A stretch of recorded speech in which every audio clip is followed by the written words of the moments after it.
What better way to start the new year than going back to an old favorite? What's good, guys? This is Tcg Sam here, and in today's video I'm coming at you guys with an updated virtual world deck profile for the January 2023 format.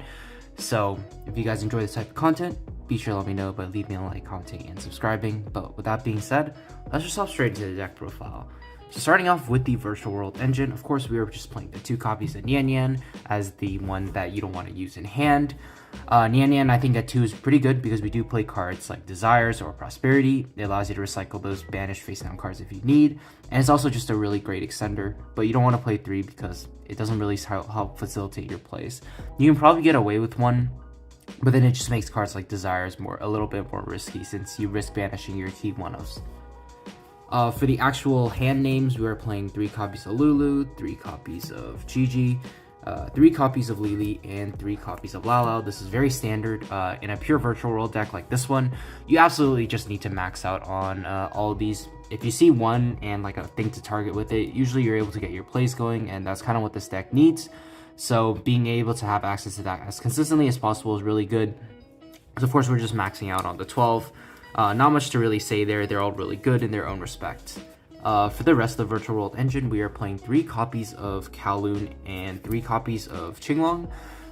These cards, of course, really good because they give you things to target with your virtual world names. But of course, Kowloon going second can just place a Qinglong face up, and it can act as a going second card as well, sort of like an infinite impermanence, which makes it really, really good. Of course, something like Kowloon as well is also a key part of your end board by setting up the copies of Chuche to allow you to protect your board and disrupt your opponent. There's not too much to say about these. You definitely just want to play 3 and 3 of each. You can, of course, recycle them from your banished with cards like Nian Nian or Chuche, but nonetheless, you still want to see them as often as possible. Next up, 2 copies of Chuche. This is pretty standard as well. In the virtual world deck, you want 1 face up on your board at all times pretty much, and then you want 1 to be in your graveyard to keep manipulating the levels of your monsters, allowing you to go for more flexible XYZ or synchro plays. It's also a really good idea to play 2 because you're able to keep looping them back and forth. Essentially, you'll just never run out of Chuche in your deck because Chuche also acts sort of as your grind game as well, being able to shuffle back resources from your banished zone.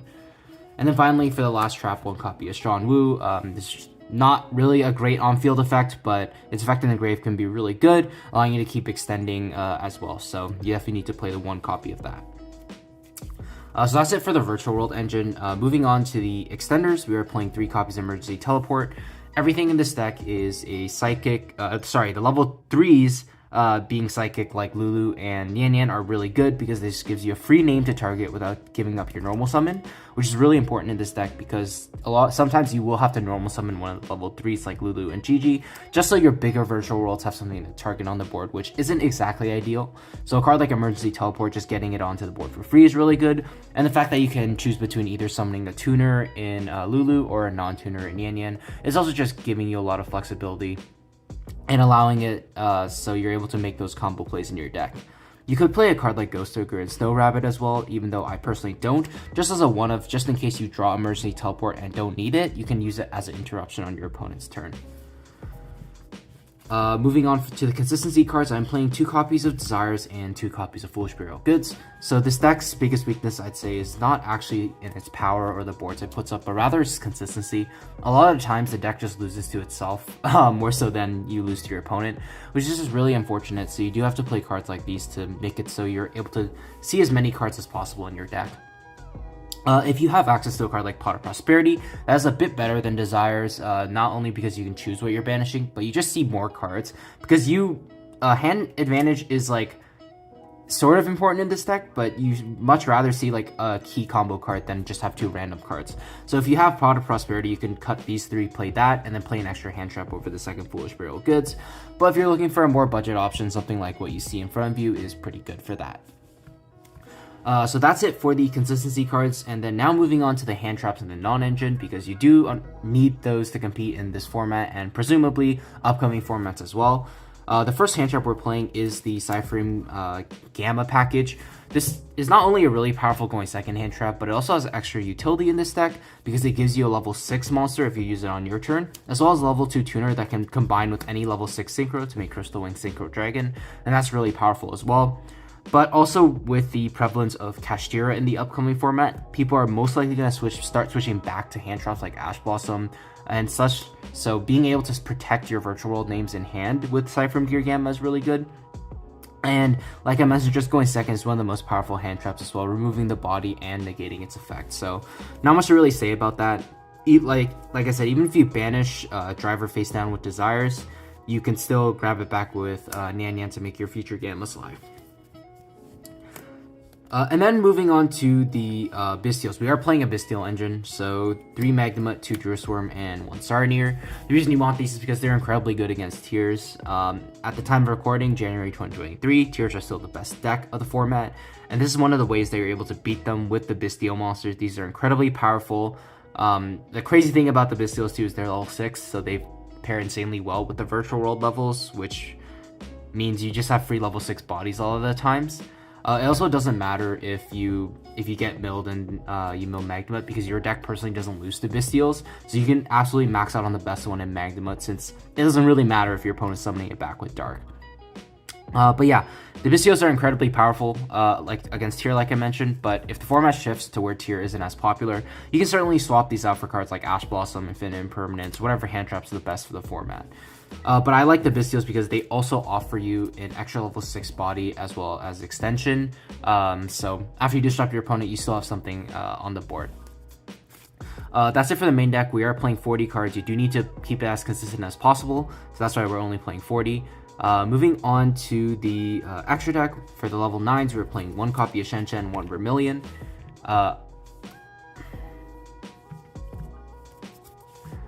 Moving on to the extra deck, we are playing 1 copy of Shen Shen and 1 copy of Vermilion. I think these are the only level 9 synchros that you need in this deck.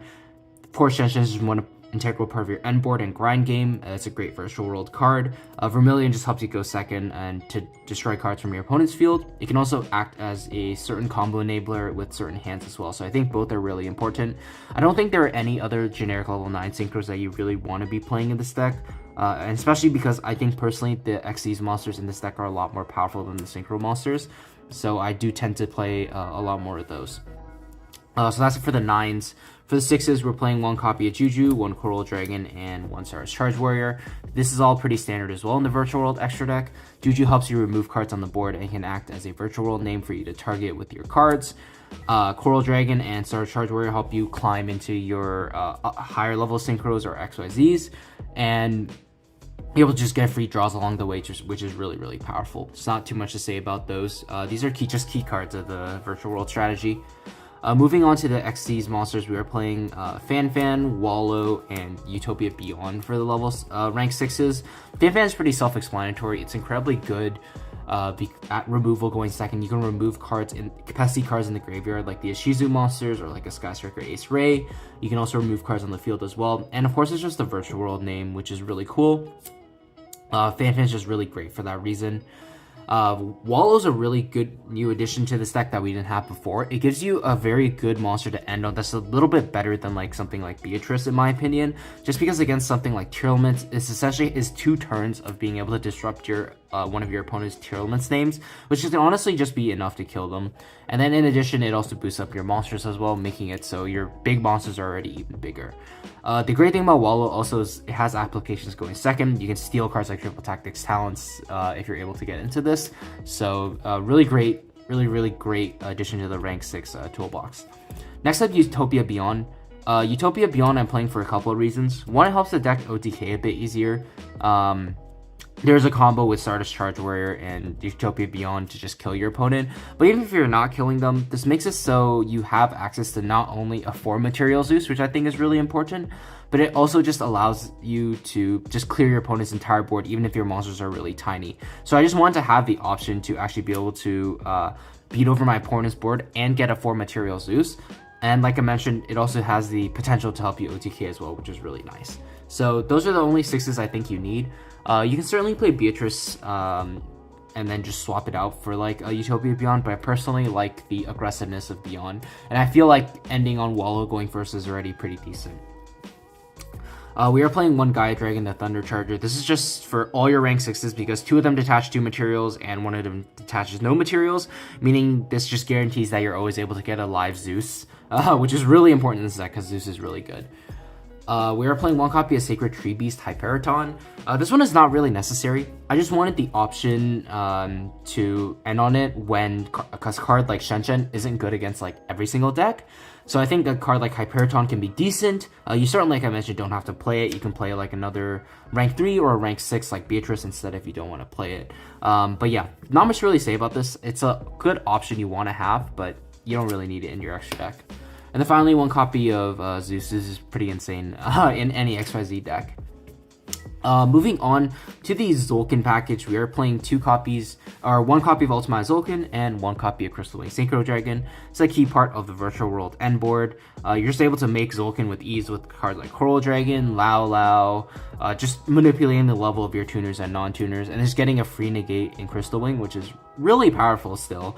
It helps you out like problematic monsters, and it also it's just an omni negate. It's a negate for monster effects, so it's just incredibly powerful. You can also hard summon Crystal Wing Synchro Dragon with a Stardust Charge Warrior or Juju plus a Gamma, so that's also really important to keep in mind.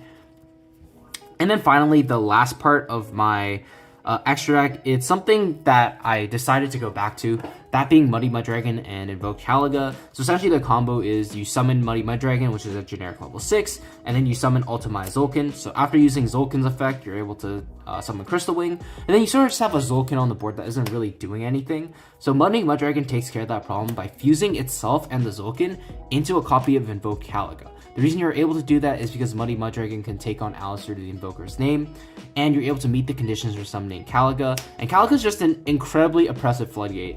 You have ways to protect it in this deck with cards like Tcg as well, which just honestly makes it pretty incredible.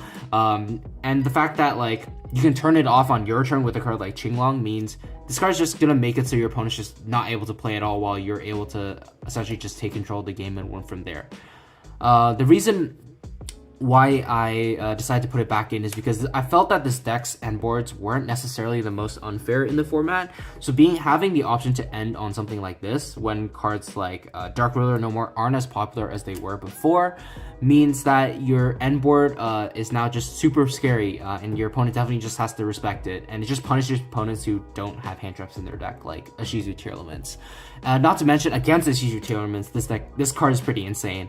Your opponent's pretty much just never going to be able to get started with their fusion plays, because as long as you have the one Chuche to stop the monster beating over it, like, you're good. And in addition, against Kashtira, this is also really good because even though they can just summon out their big monster, if you're able to just get them into battle phase, use your Chuche to destroy their monster, they're just not really going to be able to do too much afterwards either. So Muddy Mud Dragon to Caliga, incredibly powerful combo. The deck can do it semi-consistently as well. So if you guys want to see that, do let me know in the comment section below. I will be coming out with a test stand video very, very soon, so do stay tuned for that.